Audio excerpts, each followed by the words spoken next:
2017 Ferrari GTC4Lusso.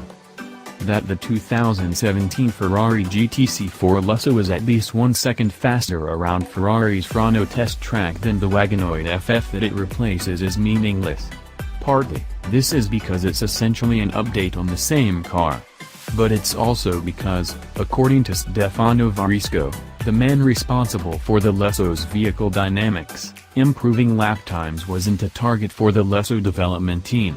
More to the point, the all-wheel drive Lusso is clearly a GT car, a machine made for triple-digit sweepers and deserted highways more than for alpine switchbacks. Hot laps. They're in the Lusso's purview but certainly not in its crosshairs. So it matters little when we find ourselves in a parade of tour buses, cyclists, and even sport bikes operating with a churlish disregard for velocity while climbing switchback roads in the Italian Alps. That a Ferrari should be so disrespected on its own turf is astonishing. That this indifference is demonstrated mostly by Germans on holiday is not. Possibly the drive route was chosen by Ferrari in a veiled attempt to highlight the Lusso's greatest virtue, utter civility. Ferraris, after all, are universally wedded to the expectation of noise, soul-scorching symphonic theater. A 680 horsepower V12-powered Ferrari lacking such theater is as contradictory as a black fire truck. Should the Lusso's double-pane windows, quieter exhaust, and extra sound deadening still wave the prancing horse flag? Can an old man's Ferrari still be a Ferrari? More philosophically, should it be? The collective heart of the Tifosi just skipped a beat. Drives like a Ferrari. Still, it works. The Lusso doesn't make itself small on these roads. It just swallows them whole. There's nothing subtle here, but there is a calm confidence about its abilities. Utterly stuck to the ground, the front tires follow every command from the lightly weighted steering wheel, and, in turn, the rest of the big coupe base. Don't think you're going to slide this car, it's not that kind of machine. It almost never overburdens its front tires, but neither does it want to power out sideways. If there's oversteer to be had, even at low speed, it demands the kind of inputs that often result in regret. The V12 delivers. Although it doesn't detonate the 2.1-ton Lusso out of slow corners the way that, say, a Nissan GT-R's twin-turbo 6 does, it pays off in an 8,250 revolution per minute swell that makes engines with half the cylinders feel like playthings. Shifting the 7-speed dual-clutch automatic at speed is hampered only by an infrequent need to find the column-fixed shift paddles. It is a wildly flexible thing, this engine. Still, 3 hours later, after showing its taillights to every IFCO truck in the Alps, we realize the truth about the Lusso is evident. Ferrari has created the world's best answer to the Porsche Panamera. But forget Germanic stoicism, this 4-seat, all-wheel drive hatchback is dripping with Italian flourish.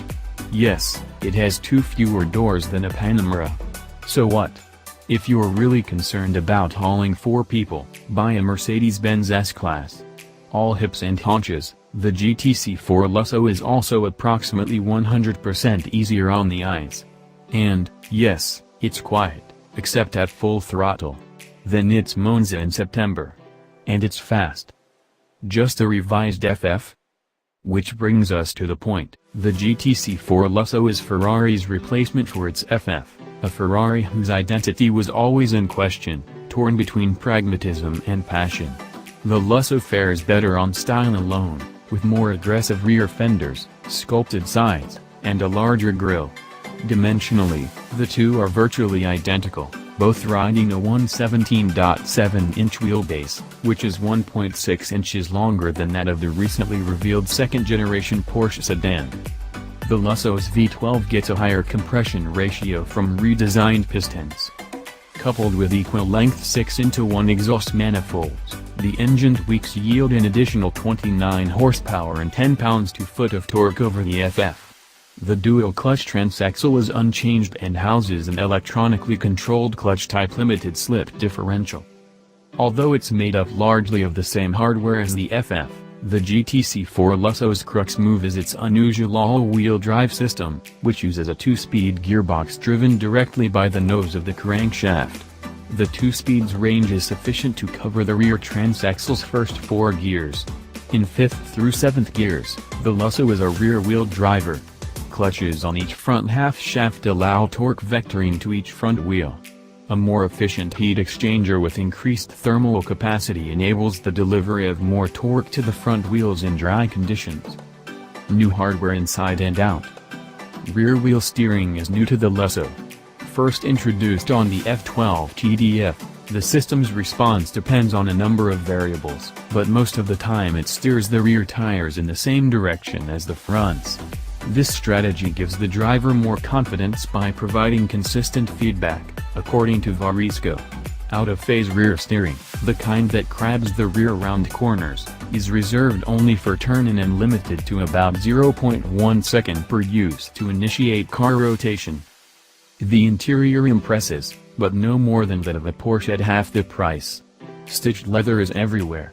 The round air vents are an awesome marriage of function and style. But the feckless flat-bottom steering wheel would seem out of place in any road car. The rear seats are usable if the fronts aren't occupied by someone taller than 6 feet, but the back isn't a place you'll find adults volunteering to ride, at least, not those who've already experienced a V12 Ferrari. The GTC4Lusso will cost about $300,000 when it hits US showrooms later this year. It's likely the most usable and civilized road car the company has ever made. But has its decency made it less virile? Less of a Ferrari? The answer comes as we switch off stability control, open the throttle, and bathe the Dolomites with the V12's glory call. No, this is still a Ferrari. And it is a good one.